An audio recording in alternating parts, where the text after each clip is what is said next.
त्रिशूल और सुदर्शन में ज्यादा शक्तिशाली कौन है? हमारी हिंदू मान्यताओं में त्रिशूल और सुदर्शन चक्र को सबसे शक्तिशाली हथियारों में से एक माना गया है। कहा जाता है कि एक बार यह हथियार जिस लक्ष्य को भेदने निकल जाते हैं तो ये अस्त्र अपना कार्य पूर्ण किए बिना नहीं लौटते हैं। और तो और ये भी माना जाता है कि ना तो इन अस्त्रों का सामना करने में कोई सक्षम है और ना ही दुनिया में इन अस्त्रों का कोई तोड़ है। लेकिन अब सवाल ये उठता है कि यदि ये अस्त्र इतने घातक हैं तो इनमें से कौन सा अस्त्र ज्यादा शक्तिशाली है?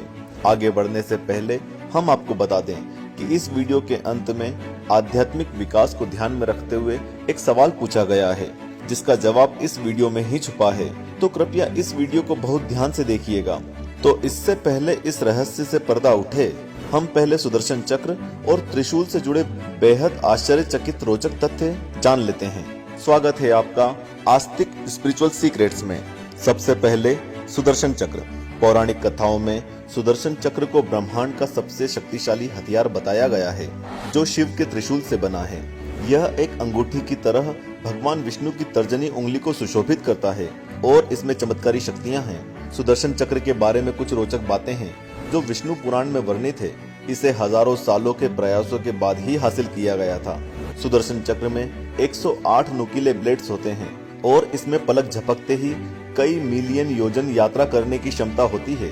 इच्छा शक्ति के द्वारा इसे दुश्मन के खिलाफ भेजा जाता है। इसमें हर चीज को नष्ट करने के लिए जबरदस्त मनोगत और आध्यात्मिक शक्ति है। एक बार भगवान विष्णु की उंगली से निकलने के बाद यह दुश्मन का पीछा करता है और कभी भी बिना इच्छित परिणाम प्राप्त किए नहीं लौटता है। यह उंगली छोड़ने के बाद बहुत तेजी से घूमता है और दुश्मन का पीछा करता है। इसके प्रकोप से बचने का एक ही उपाय है कि आप दौड़ना छोड़ दें और इसके आगे आत्मसमर्पण कर दें। शास्त्रों के अनुसार ऐसा करने पर भगवान विष्णु खुद बचाव के लिए आते हैं। त्रिशूल। त्रिशूल भगवान शिव का प्राथमिक हथियार है और देवी दुर्गा द्वारा भी इस्तेमाल किया गया था।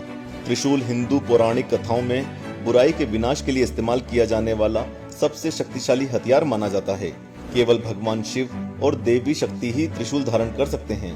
अन्य कोई त्रिशूल को छू भी नहीं सकते, क्योंकि किसी के पास भी त्रिशूल की अपार ऊर्जा को सहन करने की शक्ति नहीं है। शिव के त्रिशूल रजस, तमस और सत्व तीनों गुण को हटाते हैं।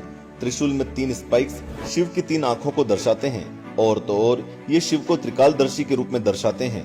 एक बार जब शिव के हाथ से त्रिशूल मुक्त हो जाता है तो इसे कभी वापस नहीं किया जा सकता है जब तक कि त्रिशूल द्वारा कार्य पूरा नहीं हो जाता है। शिव ने अपने त्रिशूल से जालंधर और शंखचूड़ नाम के असुरों का वध किया है। ब्रह्मांड में शांति और दिव्यता बहाल करने के लिए शिव हमेशा अपने सबसे घातक हथियार त्रिशूल का उपयोग करते हैं। आइए अब हम जानने की कोशिश करते हैं कि त्रिशूल और सुदर्शन चक्र में ज्यादा शक्तिशाली कौन है।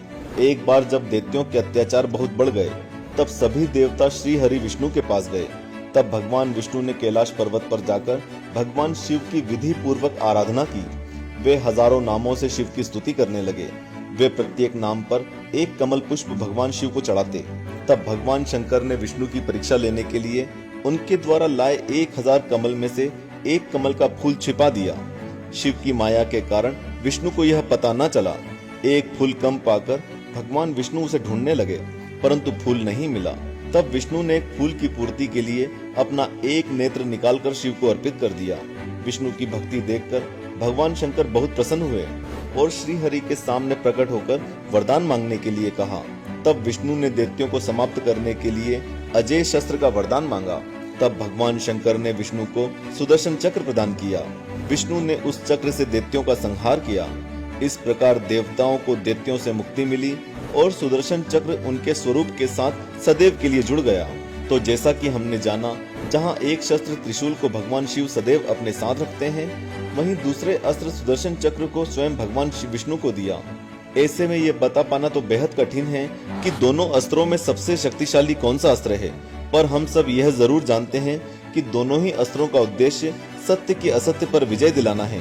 दोनों ही भगवान शिव और विष्णु एक दूसरे के आराध्य भी हैं और एक दूसरे के साधक भी। ये भगवान की लीला भगवान ही जाने। तो आपका इस विषय में क्या कहना है, हमें कमेंट करके जरूर बताएं। आध्यात्मिक विकास के लिए आज का सवाल है, भगवान विष्णु ने भगवान शिव को कितने कमल के फूल चढ़ाने का संकल्प लिया था? 15 मिनट में कमेंट करके जवाब दें।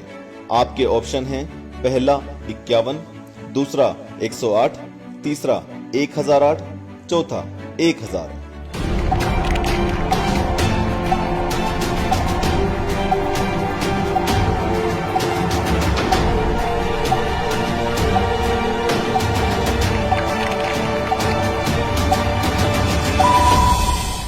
और सही जवाब है 1000।